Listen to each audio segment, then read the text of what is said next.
Endless parties shaking walls. When my neighbor turned our quiet community into a nightclub, I recorded everything as proof. After 15 sleepless nights, I finally called the police. Nobody imagined what would happen next. A story of confrontation, respect, and unexpected friendship that forever changed our condo complex. Get ready for an emotional journey about boundaries and coexistence. Subscribe to the channel, leave a like and comment. Have you ever dealt with noisy neighbors? You know what's more irritating than a grumpy old person? A young woman who thinks the world revolves around her belly button. Yes, my dear, maybe you're sitting there thinking I'm just another crabby old lady who can't handle a little noise, right? Well, let's see if you'd hold that opinion after 15, yes 15, consecutive nights with walls trembling and the ceiling vibrating until 4 in the morning. Every thud, thud, thud of that horrible electronic music was like a tiny hammer, striking directly on my temple. And mind you, I've dealt with entire classrooms of teenagers for 30 years as a teacher. Believe me, I know what noise is. But this was a whole new level of hell. My name is Eleanor. I'm 63 years old, a retired teacher, and I live in a condo community that was once, believe it or not, peaceful. Willow Creek Condos was my refuge after 3 decades of shouting math formulas at rebellious teenagers. When I moved here 5 years ago, the loudest noise you'd hear was the birds singing in the morning, or at most Mrs. Davis's TV from 302. Poor thing. She doesn't hear very well anymore. It was heaven on earth for someone who spent her whole life dreaming of the moment she could finally sleep through the night without being interrupted by an alarm clock. And then, like a tornado of glitter and decibels, she arrived. Olivia, 28 years old, self-proclaimed social media influencer, moved into the apartment next door. The first day, friendly smiles and waves. The second, a box of expensive chocolates with a little card saying, "Happy to be your neighbor." The third day? Well, the third day the sonic apocalypse began. It's just a little welcome party, I thought naively, pulling my pillow over my head, trying to muffle what sounded like an entire nightclub inside her apartment. After all, everyone deserves to celebrate, right? Wrong. That wasn't a little party. It was the harbinger of what my life would be like for the next few months. I've always been a methodical person, you know. 30 years teaching math does that to you. I have schedules for everything. I wake up at 6 a.m., have my coffee at 6:30, lunch at noon sharp, and invariably at 10 p.m. I'm in bed with my crossword puzzle book. Now try maintaining that routine with a rave happening on the other side of the wall. I tried to be reasonable. I swear I tried. On the 4th day, when the little party happened again, I knocked politely on her door. A young woman with pink hair, eyes made up like an expressionist painting, and a cell phone perpetually pointed at her own face, answered. "Hi, Mum. How's it going? Want to join the live stream?" she asked, as if offering me the keys to the kingdom of heaven. "Actually, dear, I came to ask if you could turn the volume down a bit. It's past 11 and I really need to sleep." Her laugh was as artificial as those 2-inch acrylic nails. Sure, I'll try, okay? But people are hyped up tonight, you know how it is. We're celebrating a partnership with an energy drink brand." And just like that, with a fake smile and an even faker promise, she closed the door in my face. The volume, of course, only increased after that. A week went by. Then 2. By the end of the 3rd week, without a decent night's sleep, I had dark circles so deep they looked like 2 caves under my eyes. My small craft business, which I started after retirement, began to suffer. My fingers trembled when I sewed, and my creations, once praised for their delicacy, now looked like they were made by someone in the middle of an earthquake. That's when I discovered this thing called Instagram. Yes, I know how to use the internet. Surprise, young people always think we dinosaurs don't even know how to turn on a computer. Little do they know I was surfing the web when they were still in diapers.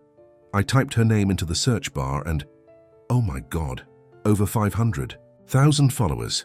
That girl had a virtual crowd watching her every move. Videos of parties, clothes, makeup, food, and, to my complete horror, a recent video titled "New Apartment Tour Plus Party with My Besties." There I was in the background, knocking on her door, in a small clip of the video. The comments: "Who's the annoying old lady? The evil lady trying to ruin the fun. Poor thing must be desperate for attention." Desperate for attention, me. The same woman who spent half her life asking for silence in rooms full of noisy teenagers. That was the last straw. The following Thursday, our traditional coffee clatch in the condo's community room turned into a veritable war council.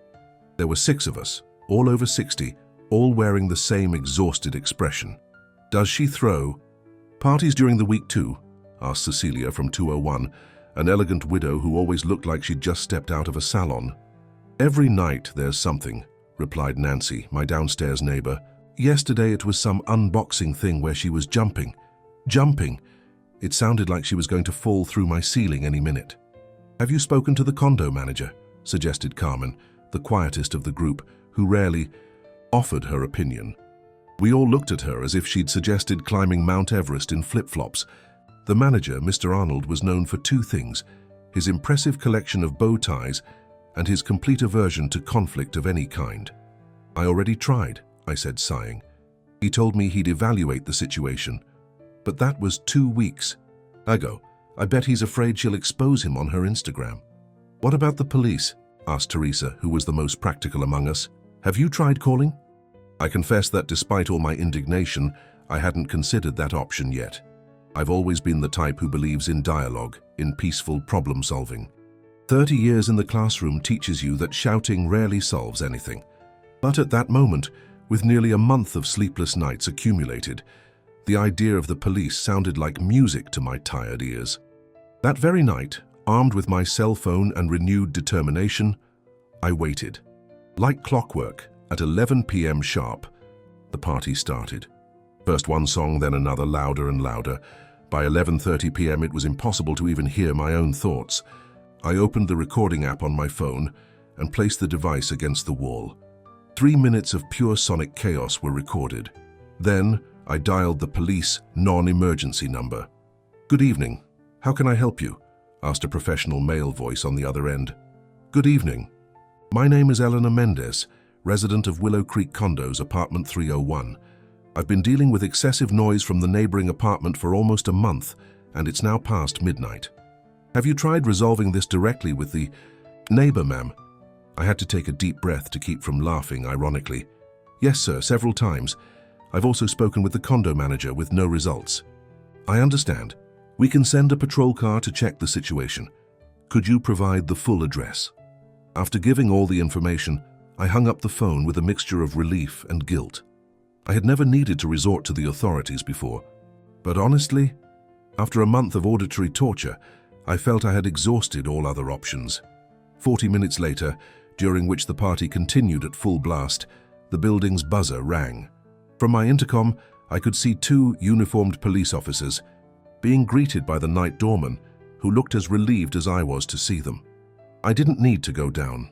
From my apartment, I heard the firm knocks on Olivia's door, the sound abruptly decreasing, raised voices arguing, and then, miracle of miracles, silence. A silence so deep and sudden it almost made me cry with joy. I slept like I hadn't slept in weeks that night. No pillow over my head, no earplugs, just blessed silence and my warm comforter. It was like returning to civilization after a month in hell. The peace, however, was short-lived. The next morning, as I went out to buy bread, I found a note taped to my door. "Congratulations, evil neighbor, you got what you wanted, but this isn't over." Childish, I thought, as I tore the paper off and crumpled it. What could she do? Complain. That I complained about her noise, please. Oh, if only I knew what was coming. 2 days later, heading out for my morning walk, I noticed strange looks from other residents. A young couple from the 4th floor who always greeted me changed paths to avoid crossing me in the lobby. The doorman, usually so chatty, suddenly seemed to have swallowed his tongue. Something was wrong, very wrong. It was Nancy who showed me the video during our weekly breakfast at the local diner. "Eleanor, you need to see this," she said, pushing her phone towards me with an expression mixing concern and indignation. On the screen, there was Olivia, perfectly made up despite the tears streaming dramatically down her face. "Guys, I came here to talk about something really serious with you all. I'm being harassed by my elderly neighbor. You heard that right. She's constantly watching my door, complaining about every little noise, and yesterday she called the cops. On me who was just celebrating a super important achievement with some friends. The camera then turned to show what looked like a citation. Look at this, a noise. Violation notice. All because this lady can't accept that young people have a right to live too.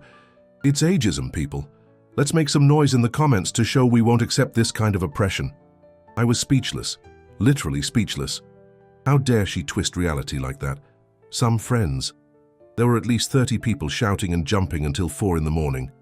Every little noise? It was a veritable nightclub set up in a residential building. Ageism? It was about basic respect for community rules, for God's sake. How many views does this have, Yuri? I asked, feeling a knot forming in my stomach. 200,000 since last night, Nancy replied, her expression grim. And the comments. Well, you're better off not reading them. But of course I read them. How could I resist? It was like looking at a car crash. Horrible but impossible to look away. Stay strong, Liv. Don't let that bitter old hag ruin your joy. Elderly oppressors. Will not pass. Someone put this lady in a nursing home, please. Hundreds, thousands of comments like that.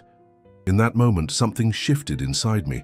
All that guilt I felt for calling the police evaporated. In its place, an indignation so fierce I could almost feel my blood pressure rising was born. I was many things, stubborn, methodical, maybe a bit rigid about schedules, but unfair. Never. I spent 30 years defending vulnerable students against bullies and oppressive systems. I wasn't about to become the villain of this story now, at 63. Nancy, I said, handing her phone back with a calmness I didn't feel.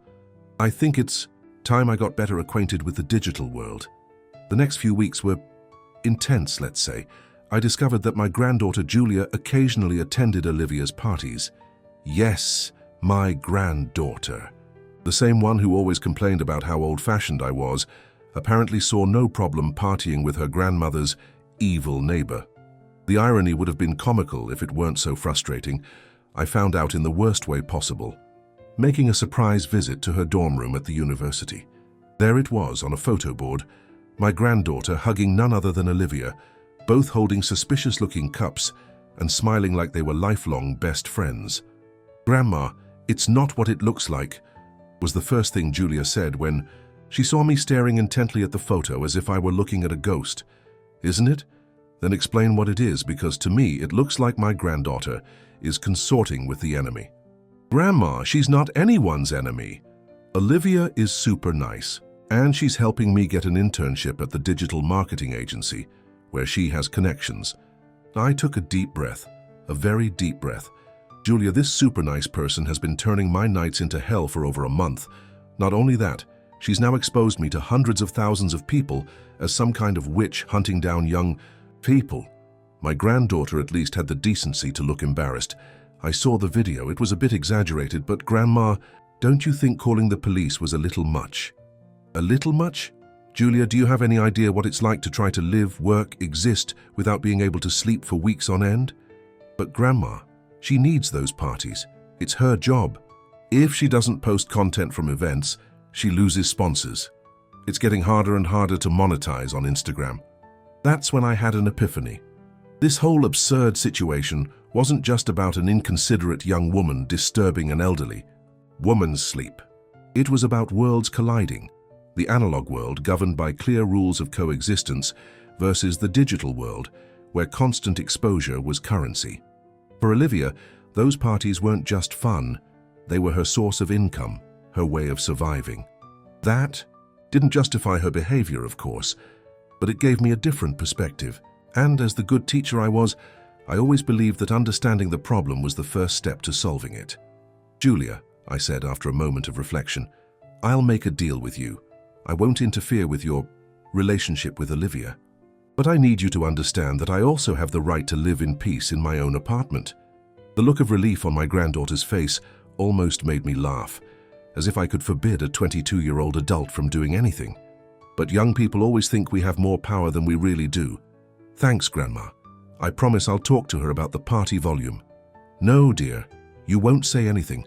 I'll handle this myself, my way." And so, with renewed determination and a plan starting to form in my head, I went home.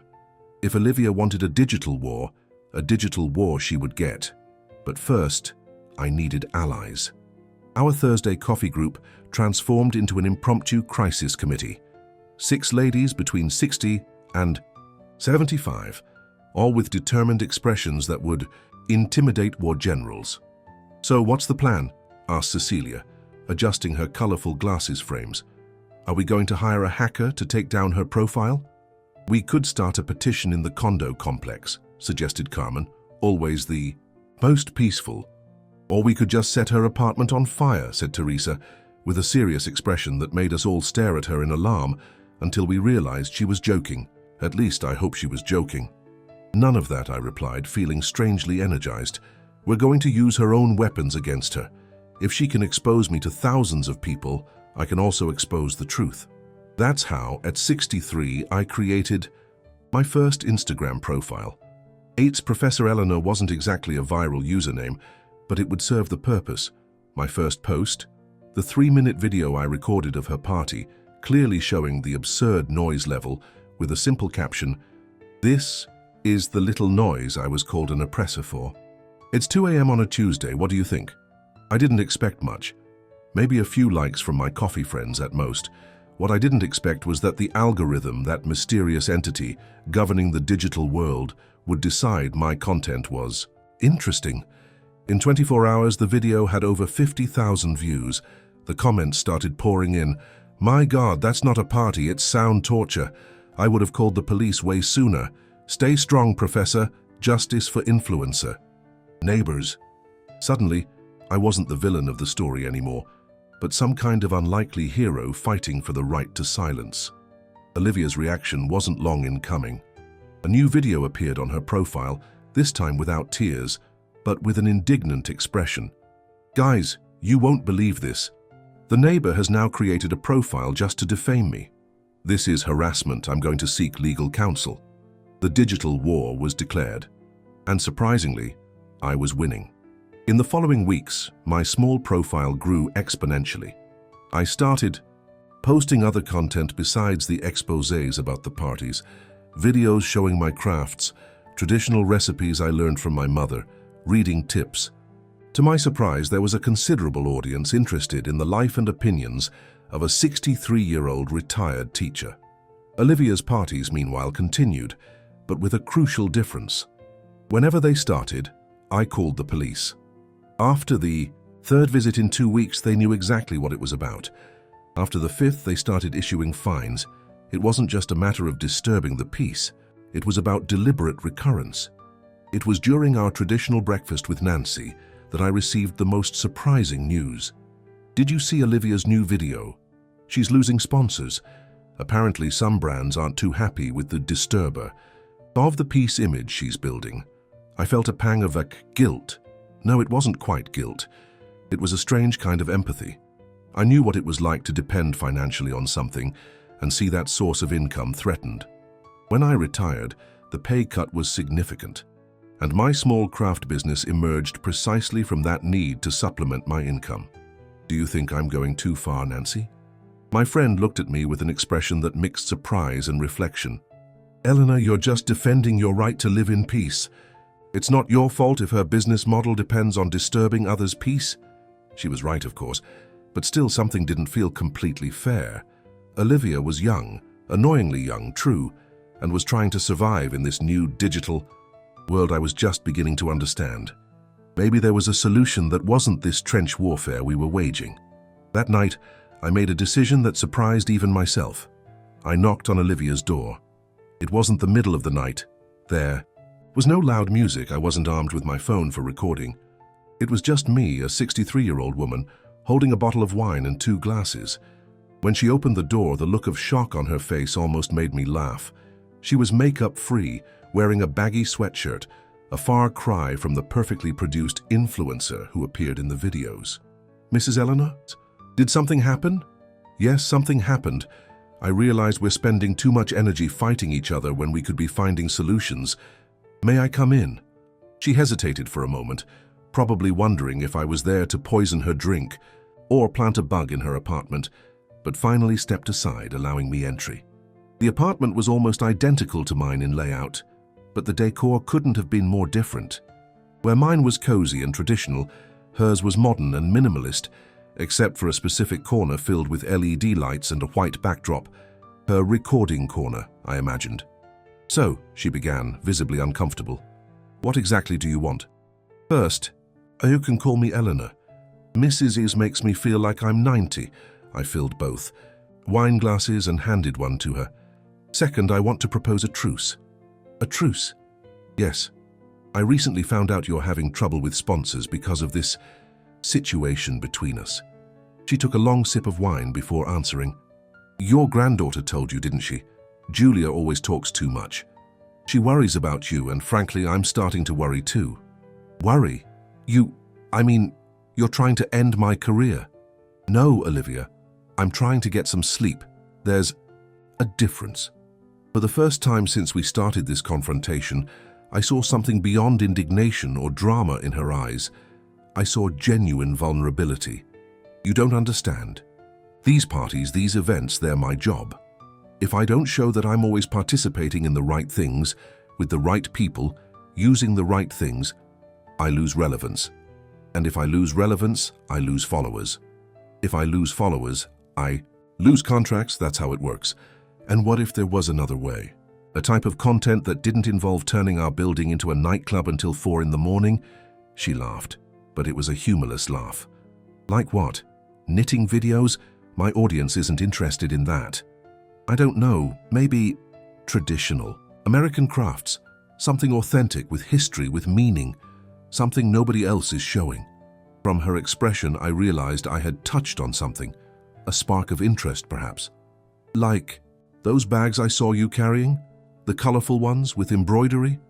"Exactly. I've been making crafts for years. After I retired, I turned it into a small business. It's nothing grand, but it gives me extra income, and more importantly, it gives me purpose. And you think that could interest people online? Well, considering my profile gained 40,000 followers in 3 weeks, just with homemade videos of my creations, I'd say yes." Her eyes widened. 40,000? In 3 weeks? Without a growth strategy? Without partnerships? Without anything? Just authenticity and something different from what everyone else is showing. Sometimes, Olivia, less is more. That's how the most unlikely of partnerships was born. I offered to create exclusive pieces for her to promote, and in return she committed to respecting the condo's quiet hours. The parties didn't stop completely. After all, it was part of who she was. But now they religiously ended at 10 p.m. on weekdays and 11 p.m. on weekends. To my surprise, the content about traditional crafts really attracted a new audience for her. More mature women, with greater purchasing power and loyalty to the brands they supported. The sponsors, initially skeptical, soon realized the potential of this new audience. My profile, on the other hand, continued to grow, now with regular collaborations with Olivia. The Neighbor Wars, as it became known, turned into a story of overcoming challenges and reinvention that even attracted the attention of a TV show about senior entrepreneurship. Julia, my granddaughter, couldn't have been happier. Not only did she get the internship she wanted so badly, but she now officially managed her influencer grandmother's social media. Who would have thought?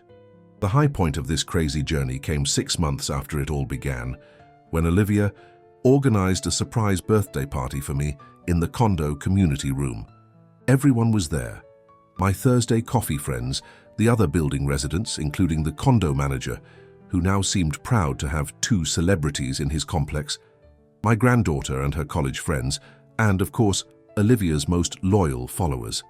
An intergenerational celebration where the music played at a pleasant volume and ended promptly at 10 p.m. A perfect symbol of the harmony we had achieved. During that party, as I watched 20-somethings chatting animatedly with 70-somethings about embroidery techniques and sustainable fashion trends, I realized something important. The conflict was never really about noise. It was about communication, about different worlds learning to coexist, about finding a middle ground where everyone could thrive. And above all, it was about adaptation. I, who always prided myself on my rigidity and methodical ways, learned to be more flexible. Olivia, who lived for the instant approval of strangers on the internet, discovered the value of purpose and authenticity. When the TV show finally aired, the question that resonated most was, "Eleanor, what would you say to other people your age who feel excluded or intimidated by the digital world? My answer came easily. I tell them not to fear the new. Technology, social media, all these are just tools. What matters is what we do with them. We can use them to create wars or to build bridges. I've experienced both paths, and I can assure you building bridges is infinitely more satisfying. Olivia, sitting next to me on the couch in a TV studio, something I never imagined experiencing at 63, added, "And I'd tell the young people of my generation, respect the knowledge and experience of your elders. There are hidden treasures there that can transform not only your content, but your lives." Today, almost a year after that first hellish party night, Willow Creek Condos is known as the Condo of Intergenerational Influences. Our monthly events, where traditional crafts meet modern technology, always end before 10 p.m. and are absolute successes both online and offline. And as for that electronic music that kept me awake, well, I confess I'm still not a fan. But now, when I occasionally hear a few chords coming from the apartment next door during the day, I no longer feel that bubbling anger. I just smile, shake my head, thinking about how something so irritating ended up leading me on one of the most unexpected and rewarding adventures of my life. If there's a lesson in all this, perhaps it's never too late to reinvent yourself. And sometimes your greatest enemy can become your most unlikely ally. Or as I often say in my videos that now reach millions of views, life begins at 60, especially when you have Wi-Fi and an influencer neighbor. And as for you, my dear viewer, who's probably there watching this video, maybe also bothered by some noisy neighbor or other seemingly irreconcilable conflict, remember, take a deep breath, record the evidence, call the authorities when necessary, but always keep an open mind for unexpected solutions. Because at the end of the day, nobody wins in trench warfare, but everyone can thrive in a well-built alliance. Now, if you'll excuse me, I need to finish embroidering an exclusive bag for Olivia's new summer collection. Oh, and don't forget to subscribe to the channel and hit the notification bell, as my granddaughter taught me to say. This retired teacher still has many stories to tell, and they all end before 10 p.m., I promise.